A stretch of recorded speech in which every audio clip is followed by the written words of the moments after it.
I'm Thomas Gawrys. I'm the PC engineering lead at Vicarious Visions for Destiny 2. I'm David Shaw. I am the PC project lead at Bungie.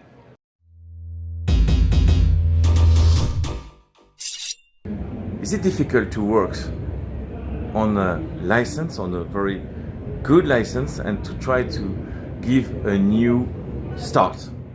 Well, I think with any project, there are always challenges. One of the nice things about working on a sequel to Destiny is that there are a lot of new ideas and a lot of additional things that we want to bring to the player. It's also a great opportunity to bring in new players as well as the veterans.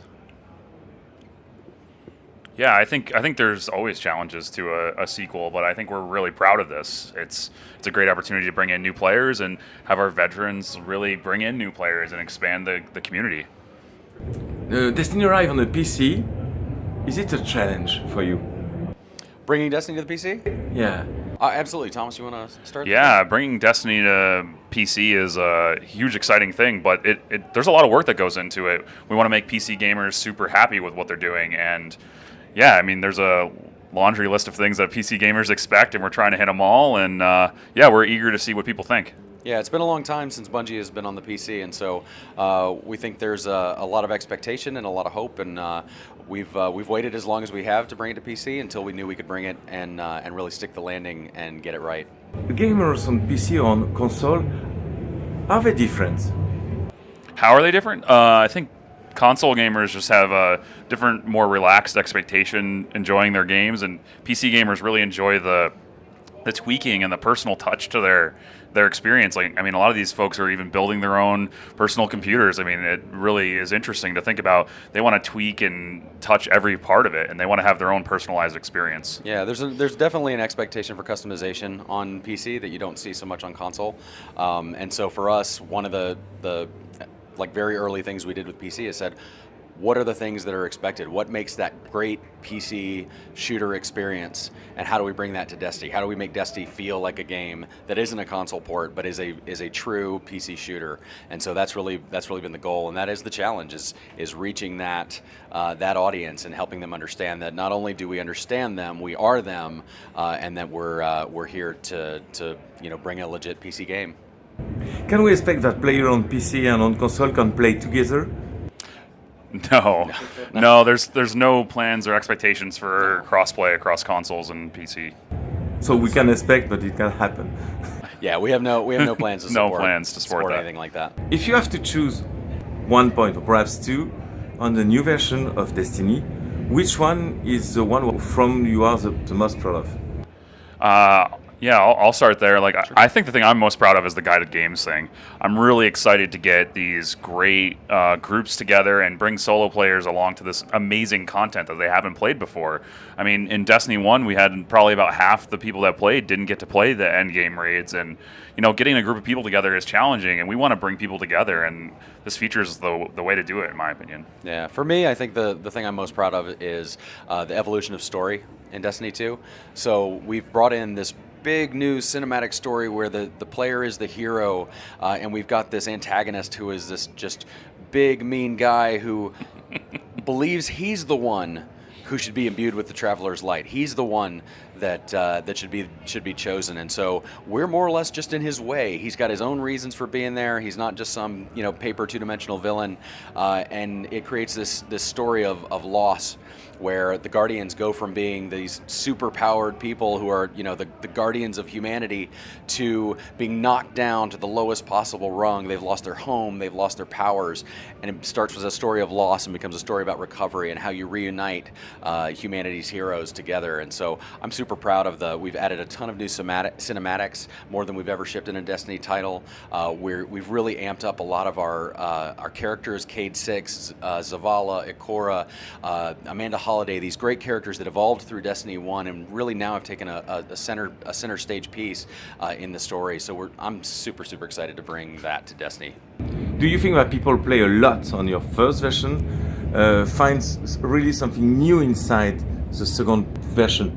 Yeah, I mean, I think players that are familiar with Destiny, they're going to come in and they're going to be experiencing this whole new world and play space. Like we have all these new locations for people to go to, and within those locations, we have these adventures and lost sectors and just this living environment in a sense that you're going to be pulled through in all different directions, and it's going to feel familiar but new. It's exciting, and you're still going to have that great feeling gameplay where it's got that 30 seconds of fun that we've talked about so much, and and even though we've made sure that the gameplay loop is still rock solid, like we've even changed some things in there. We've changed the way that weapons work a little bit. So instead of having a primary, secondary, and a heavy, you actually have a kinetic weapon, an energy weapon, and a power weapon. And those kinetic and energy weapons, you can actually bring the same type of weapon and put them in those slots. So if you're a hand cannon nut, if you love hand cannons, well, great, get a kinetic one, get an energy one, and swap between them. It gives players more choice for how they're going to be able to play. So a player who is a Destiny veteran will absolutely very early on find new and interesting things that are exciting and a lot of fun. Yeah, I think another thing to mention there is just like the changes to competitive play in the Crucible, like 4v4 players. Like it's a new experience, and people are really going to have a chance to learn how to raise their game in competitive play. You know your role in your team, and you're just going to be enjoying these maps that are built for 4v4 team-based. And when I've played in the past, like I'm not a big PvP player, but I've always felt like I didn't really know what was going on. And that adaptation to 4v4, I now know, okay, there's only 4 people, only 4 jobs. I know what mine is, and I can figure out what I did wrong. So I find it a lot more approachable. Yeah, exactly. So I understand well what you say, but so veterans start at 0 level in Destiny 2. Can they keep something from the for the first one? Yeah, so we refer to that internally as memorialization, and we're not talking in depth about what that's going to mean at E3, but we absolutely want to recognize players that have been here for the long haul, that were hardcore Destiny 1 players. We want to honor that, we want to memorialize it, while being careful not to alienate newer players, because there's no better time to jump into Destiny than right now. And so, yeah, we absolutely care about the veterans, and we'll try to make sure we honor them. My preferred question now. What do you expect? What do you hope to read after the release in the press, in the forum, in the gamers' returns? What is the point you prefer read, or what is the sentence you expect to see? Oh, geez, I mean, the thing that I want to see personally is, Thomas mentioned guided games earlier, and I really want to see that people are able to play the full breadth of content that's across Destiny. Really get to that point where it doesn't matter if you have 50 friends that play, or if you have 2 friends that play, that you can still find a group to play with and experience everything. I'd love to never see again that, I wasn't able to play the raid because I don't know anybody. And so for me, that's what I want to see, is that anybody who wants to play the raid or trials is able to do that. Yeah, for me, I think the thing that I'm excited about is trying to see all the different things that people want to play. Like, hey, I've just been running around doing these new public events, or I'm trying out adventures, or I'm trying out lost sectors. I'm loving the new competitive space, like just all the different things to offer. And even most, like, the story, it's just so emotional. Like, I just get pulled into it every time we talk about it, and I'm just excited for people to play that and see what they think. Absolutely. And now a simple exercise, 30 seconds each, to sell the game to our readers here in front of face camera, but without any marketing soap, any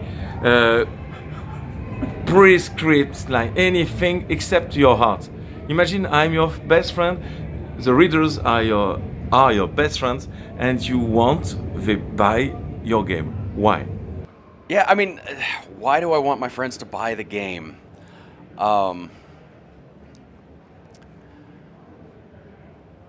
I'll put it this way. I want my friends to play the game because it's a world that's going to be robust and rich and exciting, and you're going to get to have this fun experience, not only going through the story that's about this great cinematic opportunity to really experience this tale, but jump in and experience these fun, collaborative, cooperative things. Come raid with me. Let's do some strikes. Let's play together. Let's have this fun experience. It's not about beating each other up or winning, but I am such a cooperative player. That's the thing. Come play with me. Let's go joke about what's going on in life, talk about things while sitting around playing an amazingly fun game. Yeah, for me, my pitch to get people to play the game and my friends is that I want to go through these challenges together. You know, what brings people closer together than a great challenge, right? I mean, these are things that people have to work together and get through, and it just creates relationships. Like, I want to meet new people, and I want my friends to bring their friends and their friends and their friends. It's just a way to get people together and, you know, create relationships.